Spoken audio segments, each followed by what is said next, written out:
Hello guys, स्वागत है आप सभी का फिर से एक न्यू वीडियो के अंदर। आज हम पार्ट नंबर 3 पढ़ने जा रहे हैं ईयर का, जिसमें अपन पढ़ेंगे मैकेनिज्म ऑफ ईयरिंग। अगर आप अभी तक आपने जो फर्स्ट के जो 2 लेक्चर्स है वो नहीं देखे हैं तो कृपया करके उन्हें देख लीजिए, क्योंकि उन्हें देखेंगे तभी ये वीडियो समझ में आएगा, अन्यथा आपको समझ में नहीं आएगा। तो आज स्टार्ट करने जा रहे हैं अपन मैकेनिज्म ऑफ ईयरिंग। तो देखो, मैकेनिज्म ऑफ ईयरिंग के अंदर क्या होता है कि जो साउंड के जो वाइब्रेशंस होते हैं,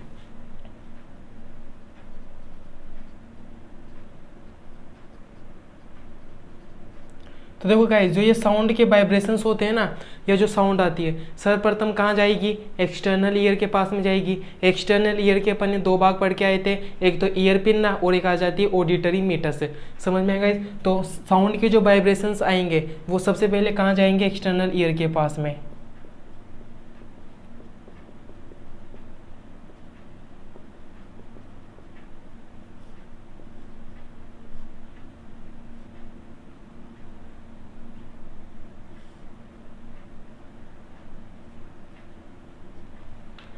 फिर देखो गाइस, एक्सटर्नल ईयर से कहाँ जाएंगे?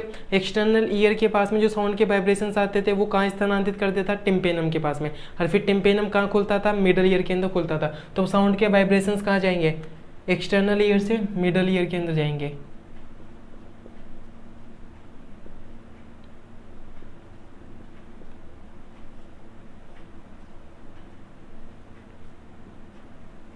और अब देखो गाइस, मिडल ईयर के अंदर अपन ने 3 हड्डियां पढ़ के आए थे, malleus, incus, stapes. Malleus, incus, stapes क्या करते थे? जो साउंड के वाइब्रेशंस आते थे उनका क्या करते थे? एम्पलीफिकेशन करते थे। एम्पलीफिकेशन का अर्थ क्या होता है? उनका आवर्धन, यानी कि जैसे साउंड का वॉल्यूम बढ़ाते हैं ना अपन, तो उसका अर्थ होता है एम्पलीफिकेशन कर देते हैं। तो जिसके अंदर क्या होती थी? अब देखो, मेलियस, इनकस, स्टेपिस, जो लास्ट वाली हड्डी थी जिसका क्या नाम था? स्टेपिस।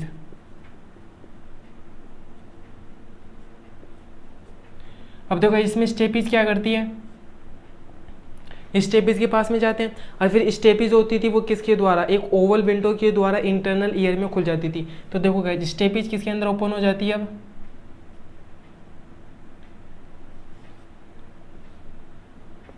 ये क्या बनाया गाइस मैंने? Oval window.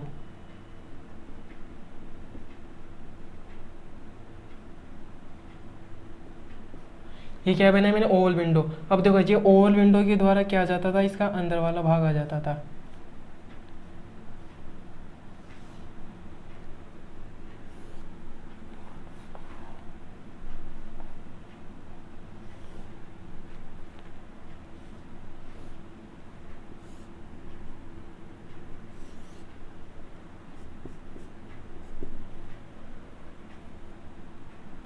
ये क्या बना दिया मैंने? कोक्लिया।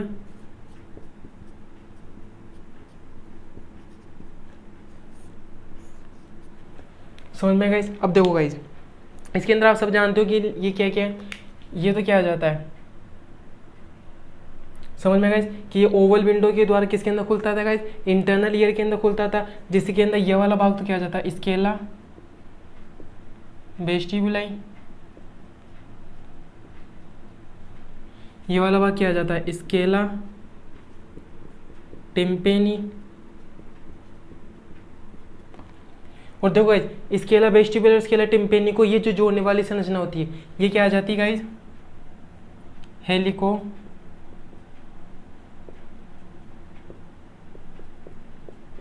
ट्रेमा। ये क्या संरचना आ जाती है गाइस? हेलिकोट्रेमा। और ये अंदर वाली क्या क्या आ जाता है?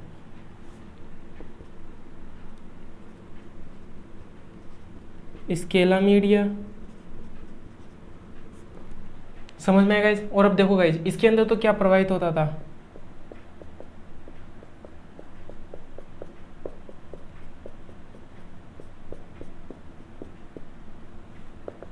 इसके अंदर जो ये चीज प्रवाहित होती है, इसके अंदर ये बाहर वाला आता है ना, बोनी लेब्रिंथ। तो बोनी लेब्रिंथ के अंदर क्या प्रवाहित होता था? बोनी लेब्रिंथ के अंदर क्या प्रवाहित होता था गाइस? पेरिलिम्फ।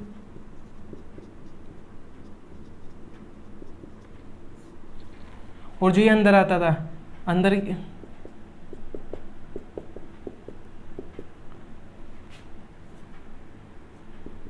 अंदर क्या प्रवाहित होता था? एंडोलिम्फ।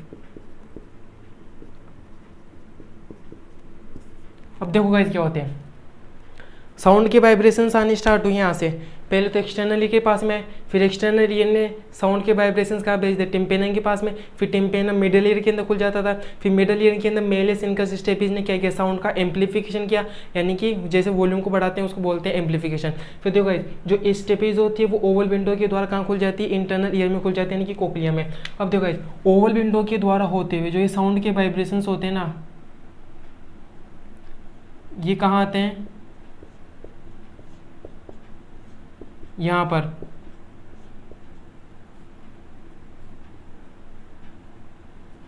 पहले तो क्या आ जाते हैं, पेरिलिम्फ के अंदर प्रवाहित होते हैं, फिर पेरिलिम्फ से होते हुए यहाँ पर एंडोलिम्फ के अंदर क्या हो जाते हैं, प्रवाहित हो जाते थे। अब एंडोलिम्फ के अंदर प्रवाहित होते हैं। अब देखो यहाँ पर ये वाली तो झिल्ली क्या आ जाती है, इस झिल्ली को क्या बोलते हैं अपन, बेसिलर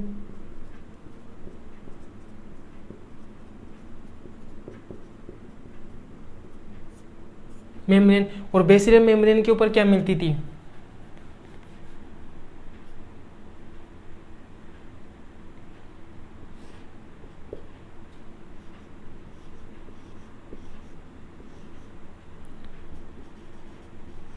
अरे भाई बेसिलर मेम्ब्रेन के ऊपर एक कोशिकाओं का समूह मिलता था ना, जिसे अपन क्या बोलते थे, ऑर्गन ऑफ कोटाई। तो ये वाली संरचना तो क्या आ जाती है,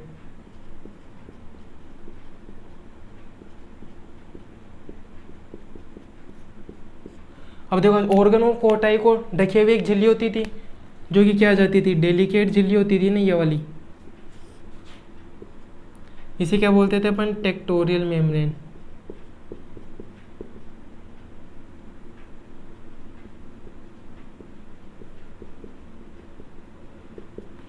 अब देखो गाइस क्या होता है, साउंड के वाइब्रेशंस आना स्टार्ट हुए।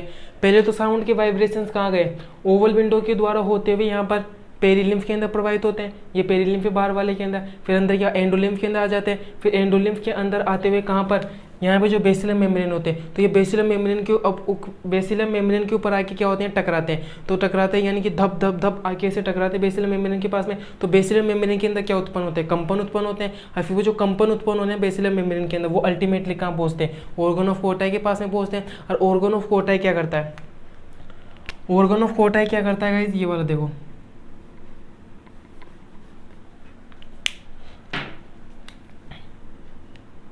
ये तो कौन सी आ जाती थी गाइस, टेक्टोरियल मेम्ब्रेन।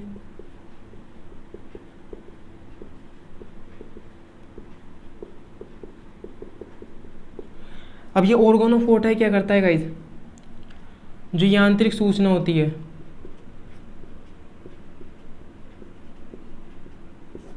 उसको किसके अंदर कन्वर्ट कर देता है, यांत्रिक सूचना को किसके अंदर कन्वर्ट करता है, न्यूरल सूचना में।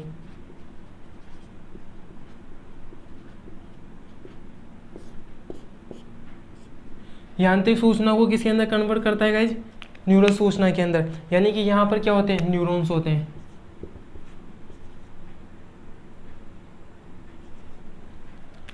और फिर इन न्यूरॉन से जो सूचना होती है वो अल्टीमेटली कहाँ पहुँचा दी जाती है, ब्रेन के पास में। समझ में आएगा। अब देखो गाइज जो साउंड के वाइब्रेशंस है वो कहाँ पर आके टकराते हैं, बेसिलर मेम्ब्रेन के पास में। यानी कि जो अपन को अब साउंड जितनी भी साउंड्स आती है सारे के सारे साउंड्स की फ्रीक्वेंसीज क्या होती है, अलग अलग होती है। तो उन फ्रीक्वेंसीज जो अलग अलग होती है उनको ज्ञात करने का काम कौन होता है, इस बेसिलर मेम्ब्रेन का ही होता है। तो ये बेसिलर मेम्ब्रेन का काम क्या होता है, तो ये क्या करती है गाइज कि अलग अलग फ्रीक्वेंसी की साउंड्स को क्या करती है, ज्ञात करती है।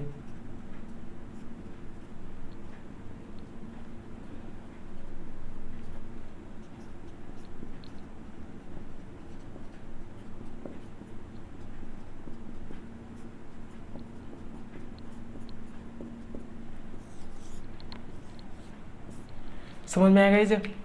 यानी कि जो भी साउंड आती है, कोई साउंड अच्छी आती है कोई ख़राब आती है, तो उसकी जो फ्रीक्वेंसीज होती है वो ज्ञात करने का काम कौन करती है, बेसिलर मेम्ब्रेन करती है। समझ में आएगा।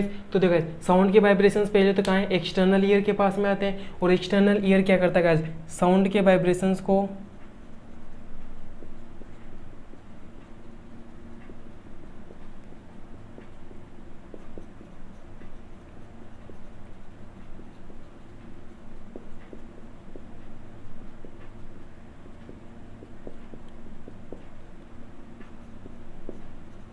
स्थानांतरित कर देता है। टिम्पेनम क्या होता है, ईयर ड्रम।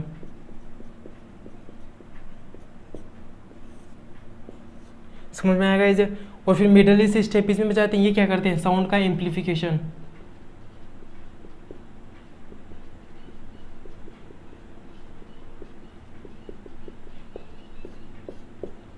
समझ में आएगा। अब देखो गाइस, ये बात तो इतना कंप्लीट हो गई कि साउंड के वाइब्रेशन किस प्रकार से आए, बेसिलर मेम्ब्रेन के आप आवाज में आके धप धप होते हैं तो बेसिलर मेम्ब्रेन के अंदर कंपन उत्पन्न हुआ। फिर बेसिलर मेम्ब्रेन के ऊपर क्या बोलता है, ऑर्गन ऑफ फोटा होता है। ऑर्गन ऑफ फोटा क्या करता है, यांत्रिक सूचनाओं को किसके अंदर कन्वर्ट कर देता है, न्यूरल सूचना के अंदर। फिर वो न्यूरल सूचना कौन लेके चल जाते हैं गाइस, ब्रेन से लेकर चल जाते हैं। ये क्या हो जाते हैं, न्यूरल मोटर न्यूरॉन्स आ जाते हैं ये।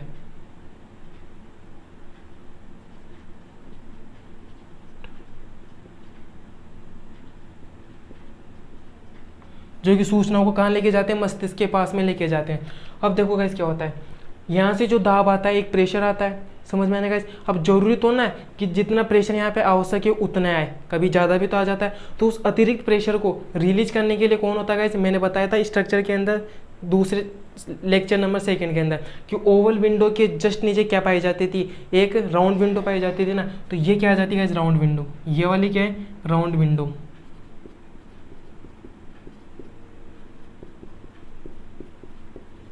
ये क्या आ जाती है गाइस, राउंड विंडो। और इसका काम क्या होता है कि अतिरिक्त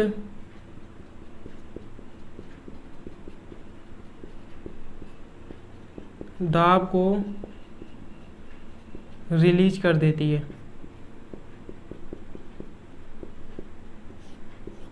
समझ में आएगा, ये किसका काम होता है, राउंड विंडो का काम होता है। यानी कि जितना भी यहाँ पे अतिरिक्त प्रेशर आता है, यानी कि एक्स्ट्रा प्रेशर आता है, उसको रिलीज करने का काम कौन कर देती है, ये राउंड विंडो कर देती है।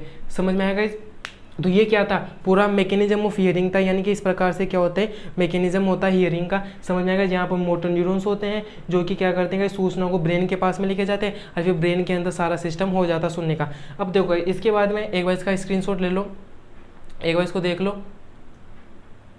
अब देखो गाइस, इसके बाद में अपन थोड़ी सी और पढ़ लेते हैं। इसके बाद में अपन देखो गाइस, एक्स्ट्रा इन्फॉर्मेशन बता देता हूँ उनको कुछ थोड़ी बहुत। देखो गाइस कि बहिकर्ण था,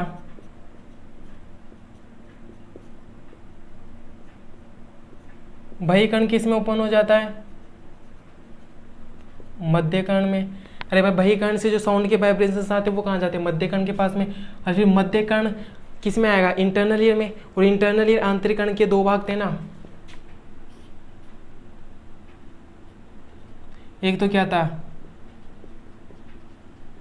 वेस्टिब्युलर एपरेटस,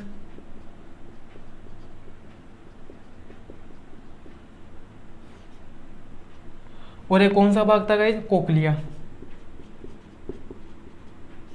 अरे भाई, ये सारी चीज़ें सब समझ में आएगी जब आप स्टार्टिंग के 2 लेक्चर्स देखेंगे, इसलिए उनको देखना अच्छी तरीके से। तो वेस्टिब्युलर एपरेटस और कोक्लिया मैंने 2 भाग बताए थे। अब वेस्टिब्युलर एपरेटस से जो सूचना लेकर जाती है वो कौन सी नर्व जाती है गाइस, वेस्टिब्युलर नर्व।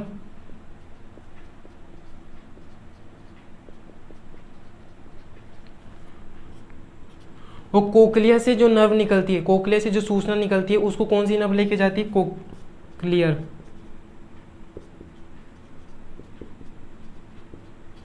और अब देखो, अब ये दोनों मिलके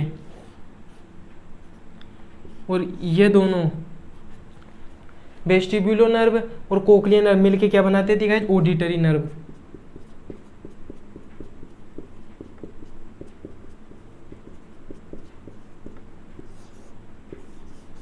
और ऑडिटरी नर्व क्या है, 8वीं कपालीय तंत्रिका है।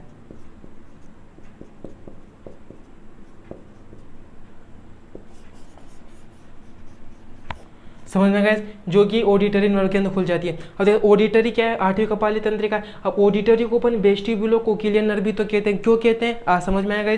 तो ऑडिटरी नर्व को इस वजह से क्या कहते हैं अपन, वेस्टिब्युलो कोक्लियर नर्व कहते हैं, क्योंकि वेस्टिब्युलर नर्व से और कोक्लियर नर्व से मिलकर बनी होती है, जिस वजह से ऑडिटरी नर्व जो कि 8वीं कपालीय तंत्रिका होती है उसे क्या कहते हैं अपन, वेस्टिब्युलो और कोक्लियर नर्व कहते हैं। तो देखो गाइज, आज यहाँ पर अपना जो ईयर था वो कंप्लीट हो चुका है। अब इसके बाद में नेक्स्ट लेक्चर किस पे आएगा गाइज, आई के ऊपर। सो नेक्स्ट वीडियो तक इंतजार करें। सो धन्यवाद।